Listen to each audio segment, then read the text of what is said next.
Salam sejahtera, terima kasih karena bersama dengan saya di Nazilin Unity Channel. Sekali lagi, Datuk Seri Anwar Ibrahim, Perdana Menteri Malaysia, kalahkan jangkaan Najib, jangkaan Tun Mahathir dan juga jangkaan Muhyiddin Yassin. Paling teruk sekali ialah apabila apa yang diwar-warkan oleh pembenci Anwar Ibrahim, khususnya Perikatan Nasional, semuanya tidak berlaku sama sekali. Manakan tidak, hari ini dilaporkan ringgit melonjak ke paras tertinggi dalam tempoh 6 bulan. Saudara, ini satu berita yang sangat baik. Ini bukan perkara yang dikarang, dicipta-cipta. Ini bukan perkara yang fitnah semata-mata. Tetapi inilah realiti. Anwar Ibrahim melangkaui jangkaan Tun Mahathir, melangkaui jangkaan Perikatan Nasional dan khususnya Muhyiddin Yassin. Pasti mereka kecewa dengan pencapaian luar biasa kerajaan perpaduan hari ini. Nampaknya kerajaan perpaduan yang ada sekarang ini dengan dianggotai dan dipimpin oleh Anwar Ibrahim, yang mana diketuai oleh Pakatan Harapan Barisan Nasional GPS dan GRS, kini mengurak langkah yang luar biasa dan dijangkakan dengan adanya laporan-laporan seperti ini, pencapaian-pencapaian luar biasa seperti ini akan memberikan kesan yang sangat buruk kepada Perikatan Nasional dan dijangka bukan sekadar 10-20 kerusi Perikatan Nasional akan tumbang dalam pilihan raya akan datang, dijangka 35 kerusi Perikatan Nasional akan tumbang. Bukan saja kerana pencapaian kerajaan perpaduan yang luar biasa, tetapi juga kerana gabungan undi daripada Barisan Nasional Pakatan Harapan akan memusnahkan segala-galanya harapan Perikatan Nasional. Hari ini ringgit mengukuhkan kedudukannya berbanding dolar Amerika Syarikat ketika ditutup semalam, tertinggi dalam tempoh 6 bulan. Mata wang negara meningkat kepada 4.3245 berbanding dolar Amerika Syarikat. Ringgit turut mencatatkan prestasi kukuh berbanding mata wang ASEAN lain. Ketua Ahli Ekonomi Bank Muamalat Malaysia Berhad, Dr. Muhammad Afzani Zam Abdul Rashid berkata, mata wang tempatan menunjukkan prestasi baik setakat ini, meningkat 3.4%, merupakan antara yang tertinggi di rantau Asia. Setakat ini, yen Jepun dan dolar Singapura mencatat masing-masing 10.3% dan 4.4% katanya menurut bernama. Unit tempatan meningkat berbanding dolar Singapura kepada 3.3027 daripada 3.3198 pada Isnin dan mengukuh berbanding baht Thailand kepada 12.9399 daripada 12.957, naik berbanding peso Filipina kepada 7.70 daripada 7.73 dan menokok berbanding rupiah Indonesia kepada 257.9 daripada 258.7. Saudara-saudara sekalian, kita ucapkan tahniah syabas kepada kerajaan perpaduan pimpinan Anwar Ibrahim, yang mana kerajaan yang ada sekarang makin hari makin stabil, makin kuat dan menunjukkan pencapaian cemerlang.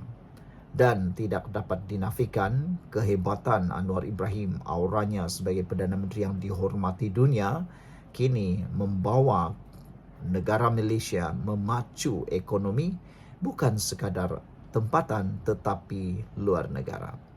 Itulah yang selama ini dapat dilihat. Tetapi apa yang selama ini ramai yang kata mengecewakan Mahathir. Kerana Mahathir sebenarnya mau sangat kalau Anwar Ibrahim tidak jadi Perdana Menteri. Tetapi selepas Anwar Ibrahim jadi Perdana Menteri, nampaknya Datuk Seri Anwar Ibrahim melangkaui jangkaan Mahathir. Perikatan Nasional pernah mengatakan Anwar Ibrahim hanya mungkin akan dapat bertahan sebagai Perdana Menteri selama 3 bulan atau 6 bulan sahaja. Tetapi sekarang nampaknya terbalik. Dijangkakan Perikatan Nasional pula yang tidak akan bertahan lama lagi, memandangkan satu demi satu kerusi dirampas oleh Kerajaan Perpaduan atau dikekalkan oleh Kerajaan Perpaduan. PDM yang mana sebelum ini Perikatan Nasional menang, hari ini sudah dirampas. Sekian dulu untuk kali ini, jangan lupa tinggalkan komen Anda. Salam sejahtera, terima kasih karena bersama dengan saya di Nazilin Unity Channel. Keputusan paling menggemparkan dan memalukan Perikatan Nasional hari ini apabila seorang aktivis yang juga pro Perikatan Nasional, siapa lagi kalau bukan Papa Gomo, hari ini tampil memohon maaf, minta maaf kepada Ketua Polis Negara dan Mahkamah. Ada netizen kata, inilah sikap yang paling terpuji, kata mereka. Menyindir Papa Gomo. Sudah buat minta maaf. Kalau tak ada yang membuat laporan ataupun saman, tiadalah permohonan maaf, kata mereka. Tapi, apakan daya? Inilah sikap yang paling terpuji, kata netizen menyindir Papa Gomo. Kata mereka, sudah buat sesuatu yang salah, baru mohon maaf, baru minta maaf. Dah berkali-kali, kata mereka. Blogger Papa Gomo atau nama sebenar Wan Muhammad Azri Wan Deris hari ini tampil membuat satu permohonan maaf. Mengemukakan permohonan maaf tanpa bersyarat kepada Ketua Polis Negara Tan Sri Razaruddin Hussein dan Mahkamah Tinggi. Papa Gomo membuat permohonan maaf itu berhubung kenyataannya pada 14 Januari lalu dan penggunaan gambar imej Ketua Polis Negara yang diubah suai pada 15 Januari lalu. Membacakan penyataannya di hadapan Pesuruh Jaya Kehakiman Gan Tee Cheong. Kenyataan yang dan gambar itu disiarkan Papa Gomo, walaupun selepas perintah injuksi dikeluarkan mahkamah pada 31 Disember tahun lalu yang menghalangnya daripada berbuat demikian. Selepas pernyataan itu dibacakan, Razaruddin dan mahkamah menerima permohonan maaf berkenan dengan syarat ia disiarkan di YouTube, TikTok, X dan Telegram bermula hari ini dan tidak diturunkan sekurang-kurangnya 7 hari. Papa Gomo juga dikehendaki memadamkan kenyataan dan gambar terbabit bermula hari ini. Tee Cheong turut memerintahkan Papa Gomo membayar kos sebanyak RM5,000. Pernyataan maaf itu berbunyi, saya, Wan Muhammad Azri bin Wan Deris, dengan suci hati tanpa apa-apa syarat memohon maaf kepada mahkamah yang mulia ini, kepada Ketua Polis Negara Tan Sri Razaruddin Hussein di atas penggunaan perkataan berunsur fitnah dan khianat terhadap planatif pada terbitan bertarikh 14 Januari 2025 dan penggunaan gambar Ketua Polis Negara yang disunting pada 15 Januari 2025. Kata Papa Gomo, saya mengaku janji tidak akan mengulangi sebarang kenyataan fitnah dan kesat terhadap Ketua Polis Negara dan akan memadamkan kenyataan bertarikh 14 dan 15 Januari ini. Mahkamah hari ini sepatutnya mendengar prosiding komital yang diperoleh Ketua Polis Negara terhadap Papa Gomo. Bagaimanapun beliau diwakili Peguam Muhammad Rafiq Rashid Ali memaklumkan mengenai hasrat anak guamnya untuk meminta maaf. Pada prosiding itu, Raam Kumar bertindak sebagai pihak Razaruddin.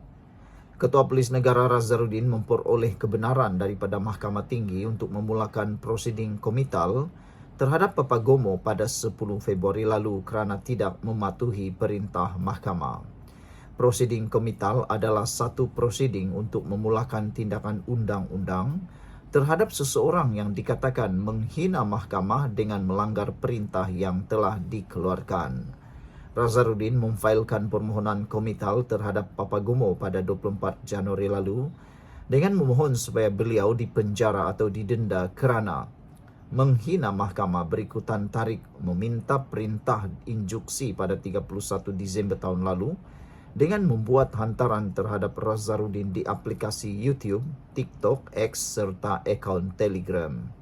Mahkamah mengeluarkan perintah injuksi melarangnya daripada menerbitkan kenyataan berbau fitnah di semua platform media sosial yang ditujukan kepada Nazarudin, sehingga perbicaraan kes saman itu diputuskan oleh mahkamah. Papagomo juga diperintahkan menarik balik, menurunkan dan memadamkan penerbitan berkenan. Pada 26 Disember tahun lalu, Nazarudin memfailkan saman fitnah dengan menuntut ganti rugi 3 juta ringgit daripada Papagomo. Saman berkenan difailkan berhubung kenyataan Papagomo yang melabelkan Nazarudin sebagai pelacur banduan terhormat dan penjilat kepada Perdana Menteri Datuk Seri Anwar Ibrahim. Perbicaraan kes saman itu ditetapkan pada 28 hingga Disember 2026 dan 11 hingga 15 Januari 2027. Sekian dulu untuk kali ini. Jangan lupa tinggalkan komen anda, tekan butang subscribe. Kita jumpa lagi. Bye-bye.